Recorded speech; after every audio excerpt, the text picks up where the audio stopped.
Halo semua, welcome back di YouTube channel saya. Pada kesempatan kali ini, saya akan kembali mengulas salah satu aksi korporasi right issue dari saham bank kita, yaitu saham Bank Jago dengan kode tik saham ARTO, di mana dulunya ini bernama Bank Artos Indonesia, yang pada tahun 2019 diakuisisi oleh dua senior bankir kita, yaitu Pak Jari Eng dan juga Sugito Waluyo melalui perusahaan mereka masing-masing.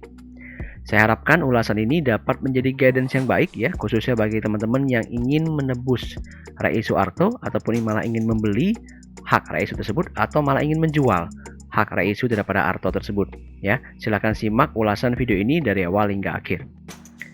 Namun sebelum kita mulai, saya akan kembali menjelaskan disclaimer dari video ini. Jadi semua ulasan yang saya sampaikan pada video ini tidak dengan tujuan untuk mengajak ataupun melakukan pembelian saham pada saham Arto. Ya, dimana adalah wajib bagi Bapak Ibu yang menonton ulasan ini untuk melakukan konfirmasi analisa mandiri seluruh informasi yang saya sampaikan. Dan saya sangat mengharapkan untuk tidak men-skip video ini agar informasi yang didapatkan dapat diperoleh secara lengkap. Saya juga selalu minta dukungan teman-teman untuk selalu subscribe YouTube channel ini. Silakan juga tekan tombol like, share, dan put komentar teman-teman pada kolom komentar. Ataupun teman-teman bisa join di free channel Telegram saya di @smsaham, di mana secara khusus pada channel Telegram ini saya akan memberikan berbagai macam ulasan teknikal serta market area penting yang dapat membantu teman-teman sebelum nantinya memutuskan untuk entry dalam sebuah saham.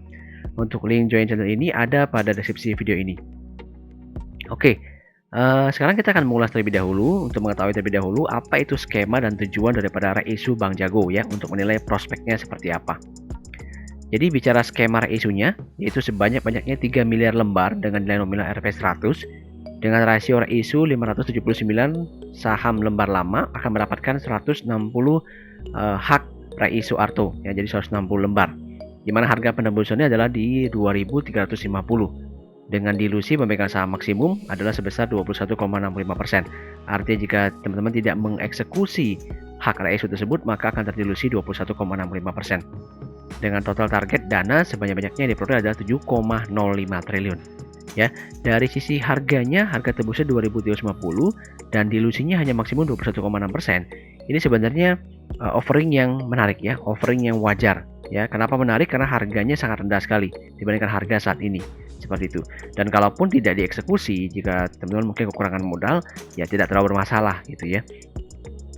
Nah, kemudian tujuan reissue-nya adalah sekitar 97% itu akan digunakan untuk ekspansi usaha, yaitu saya hitung sekitar 6,83 triliun.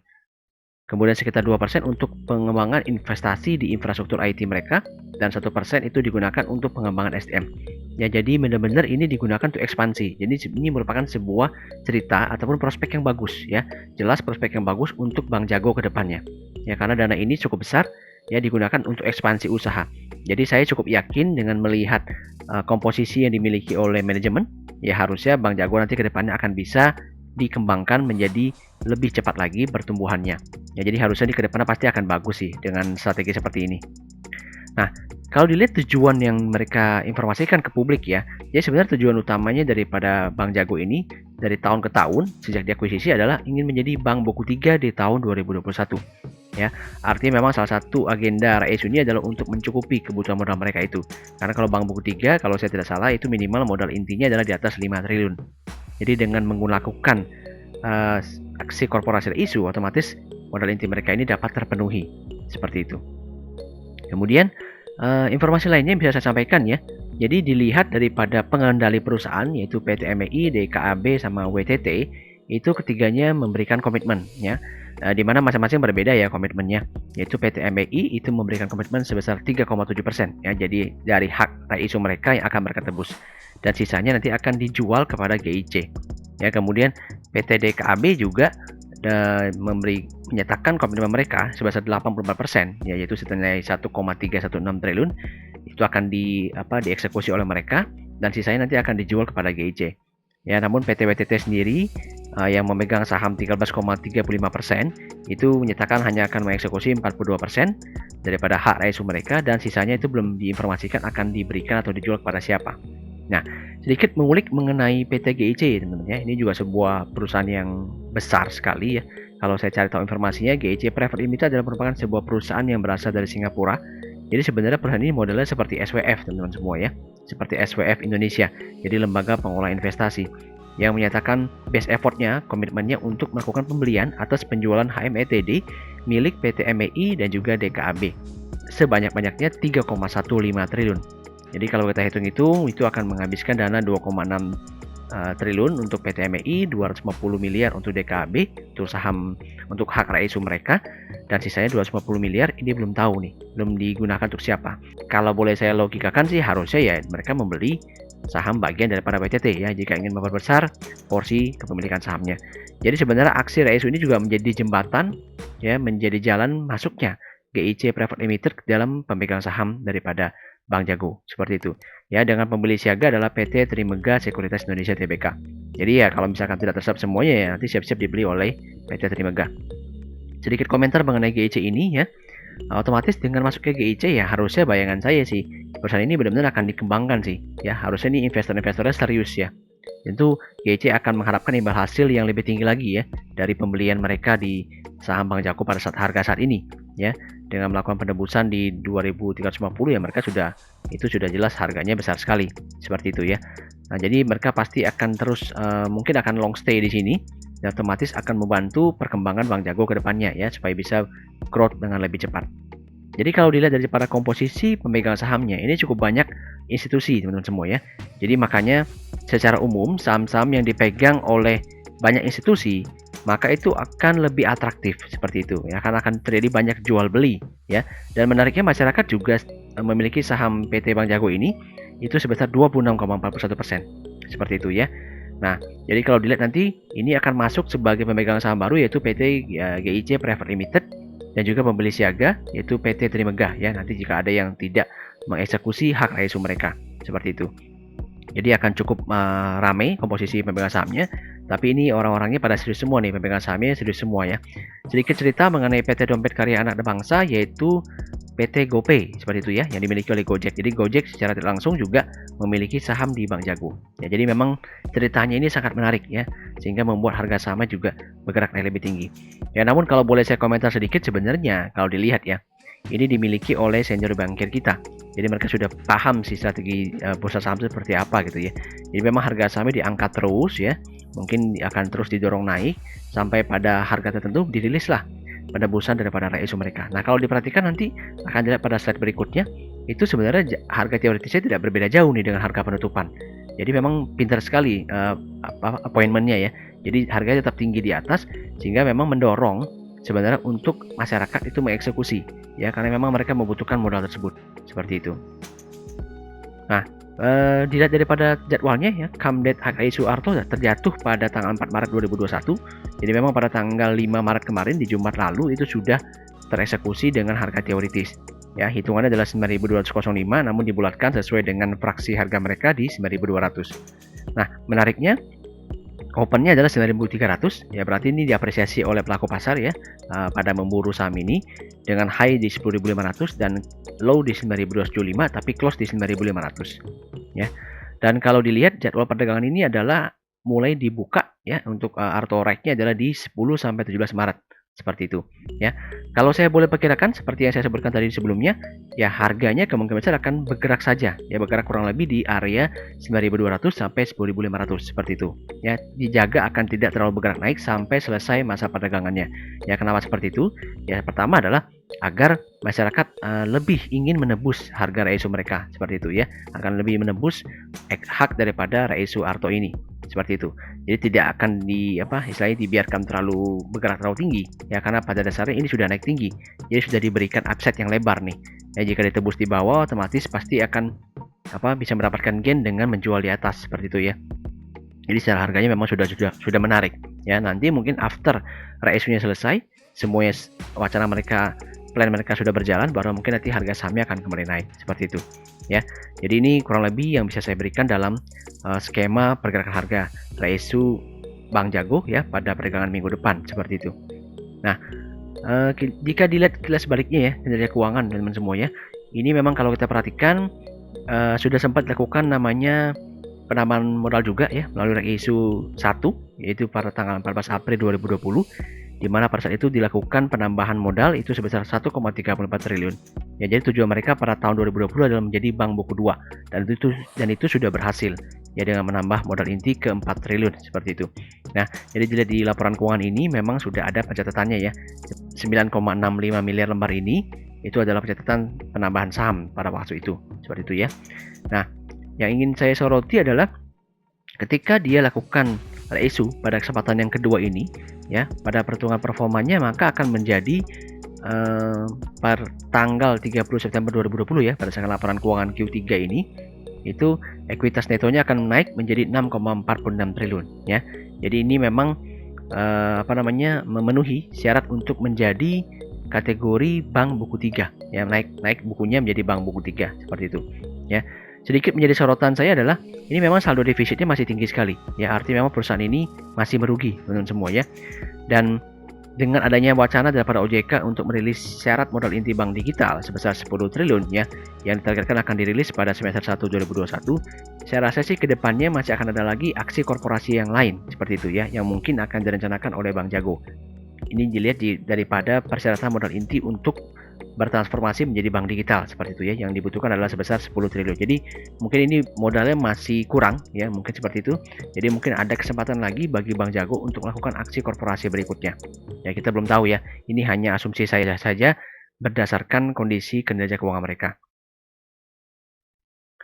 Nah, kalau dilihat dari laporan P&L-nya sebelumnya ya, ini memang masih terlihat bertumbuh ya, jadi sebenarnya cukup bagus ya. Artinya Bank Jago tetap bisa berkompetisi di pasar pada level mereka. Ya, namun memang beban operasional mereka yang sangat tinggi ini membebani ya, sehingga menyebabkan mereka terus mengalami kerugian.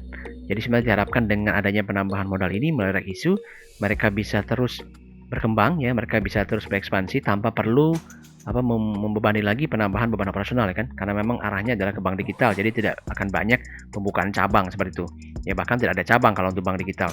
Jadi diharapkan ini bisa lama-lama ke pendapatan bunganya, penjualan kreditnya ya, itu semua akan bertumbuh sehingga bisa menutupi beban operasional mereka. Karena kalau kita perhatikan juga dari sisi arus kas mereka ini memang minus ya, minusnya besar. Jadi memang wajar sih kalau perusahaan ini meminta dana ya, meminta penambahan dana melalui pemegang sahamnya dengan skema reisu. Ini hal yang wajar dilakukan oleh perusahaan bank ya, yang saham-saham perbankan yang memang saat ini masih istilahnya masih merugi ya, masih terus-menerus mengeluarkan uang.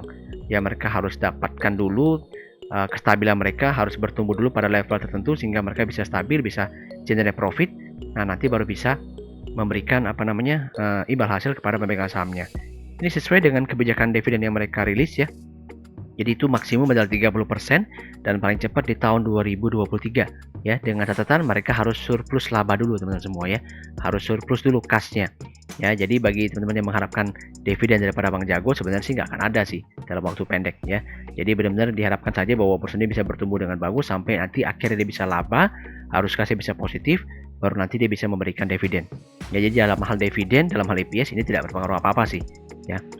Nah, untuk strateginya bagaimana ya? Saya memberikan beberapa skenario teman-teman semua ya.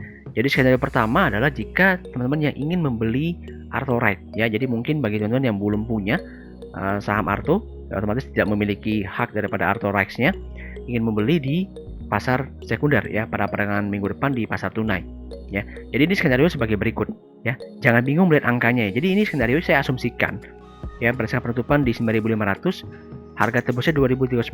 Jadi kalau kita asumsikan harga Arto Right, tinggal teman-teman kurangkan saja ya, 9.500 dengan 2.350 dapatlah harga di 7.150 untuk Arto Right seperti itu. Dengan asumsi kalau misalkan teman-teman beli 1000 lembar yaitu 10 lot senilai 7.150.000 ya. Kemudian modal tebusnya adalah 2.350.000 ya untuk harga tebus tadi, sehingga berasumsi kita mengeluarkan modal sebesar 9,5 juta. Dan kalau dijual pada harga 9.500, otomatis akan mendapatkan modal yang sama ya, nilai yang sama sebesar 9,5 juta. Artinya tidak ada potensial upside ya, tidak ada keuntungan apapun yang didapatkan ketika teman-teman melakukan pembelian Arto Rights di harga 7.150. Jadi ini memang sangat tricky sih ya, menurut saya ini positioning, makanya appointment daripada harganya ini benar-benar sudah diperhitungkan matang sekali ya. Jadi sepertinya bagi yang ingin beli Arto Rights ini agak-agak sedikit dibuat kondisinya tidak menguntungkan ya. Jadi mungkin akan lebih menguntungkan kalau misalnya nanti harga Rights-nya turun, otomatis itu berarti harga induknya juga turun seperti itu ya. Jadi itu bisa lebih rendah, modal yang dikeluarkan bisa lebih kecil Ya, ataupun ya teman-teman kalau misalkan sudah beli Arthrex ya diharapkan untuk mengeksekusi atau menebus ya, sehingga bisa tengah harus melakukan buy and hold pada saham mereka seperti itu. Ya itu yang diharapkan sih sama Bang Jago kalau saya perhatikan daripada niatnya ya melakukan isu ini, melakukan penjagaan daripada harga sahamnya juga seperti itu. Nah, skenario yang kedua adalah bagi yang sudah memiliki isu daripada Arto ya, karena sudah memiliki sahamnya sebelumnya, jadi ingin menjual ya, jadi ada keinginan untuk menjual daripada Arthrex ya. Jadi kita asumsikan misalkan harga modal di 6.400 ya, Anda punya lot 100 lot ya, berarti 10.000 lembar, berarti nilai modalnya adalah 64 juta seperti itu ya. Kalau dengan rasionya 579 dan juga 160 isu daripada Arthrex, berarti memiliki multiplier 17 kali seperti itu ya. Dan kalau dikonversikan dengan rasio tersebut, maka kita akan didapatkan hak HMTD isu daripada Arto itu sebesar 2.763 lembar. Nah, perlu teman-teman ketahui bahwa ini ada sedikit outlot ya. Jadi 27 lembarnya itu adalah, jadi 27 lotnya itu adalah lot biasa, namun 63 lembarnya itu adalah outlot ya, belum sampai satu lot. Ini hanya bisa dijual nanti di pasar tunai seperti itu. Ya. Nah, asumsi harga Arthrex seperti tadi saya itu adalah di 7.150 ya.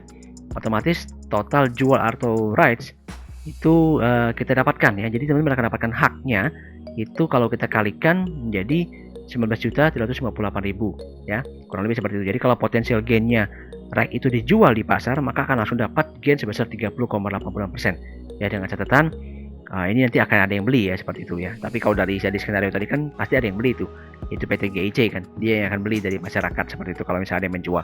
Jadi ada kesempatan nih langsung profit langsung cuan langsung nih ya. Nanti bisa coba dikalkulasi sih ya, isu yang nanti didapatkan oleh teman-teman semua nanti pada saat di running trade di minggu depan ya, itu nanti akan muncul di portofolio teman-teman semua, yaitu Arthrex. Tinggal dilihat saja berapa lembar yang didapatkan. Semakin besar saham yang teman-teman dapatkan sebelumnya, ya maka otomatis akan semakin besar hak isu tersebut. Jadi memang ini sangat memanjakan sekali sih ya. Terlihat sekali ini menarik sekali, harga teoritisnya juga tinggi ya, sehingga kalau dijual ini ya menarik ya, isunya kalau dijual ya oke juga harganya gitu seperti itu. Jadi memang ini juga mungkin strategi daripada perusahaan ya untuk bisa memberikan karpet merah kepada GIC agar bisa masuk ke dalam Arto ya. Jadi membuat juga sebagian pemegang saham retail khususnya untuk menjual isu mereka ya.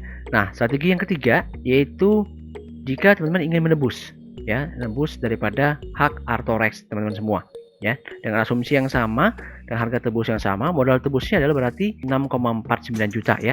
Jadi 2.350 dikali dengan 2.763 lembar seperti itu, sebesar 6,4 juta seperti itu ya.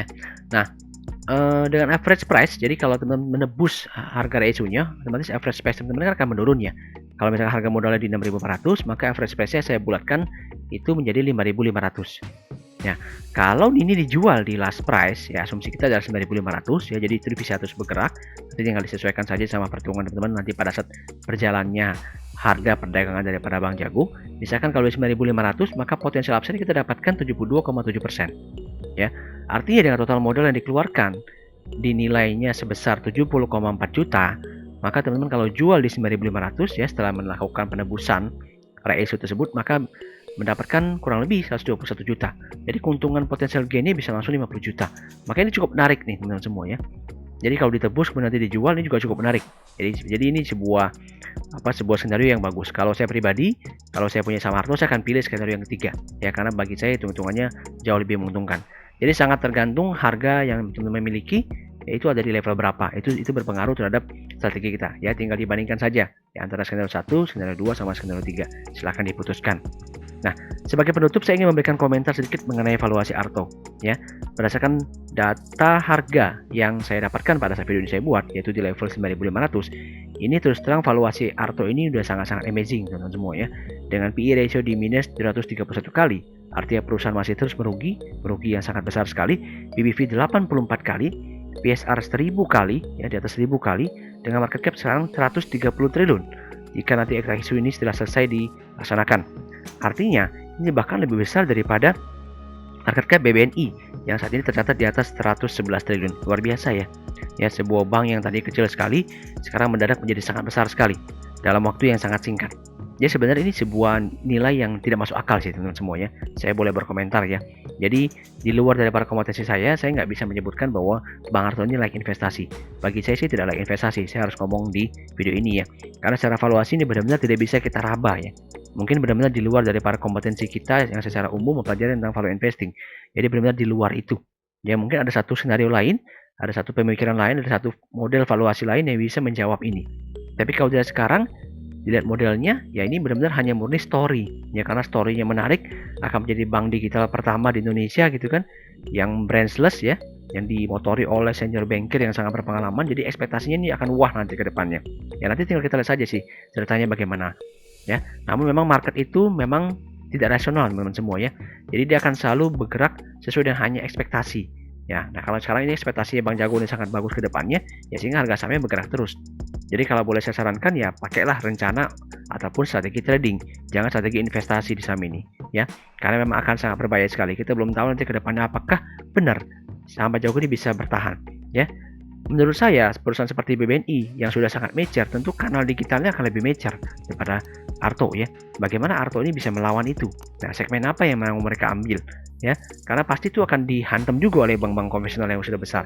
Bagaimanapun mereka tetap punya kanal digital ya, meskipun mereka tetap memiliki cabang. Bedanya kan hanya itu ya. Kalau bank digital itu tidak memiliki cabang, tapi kalau bank-bank konvensional itu memiliki cabang.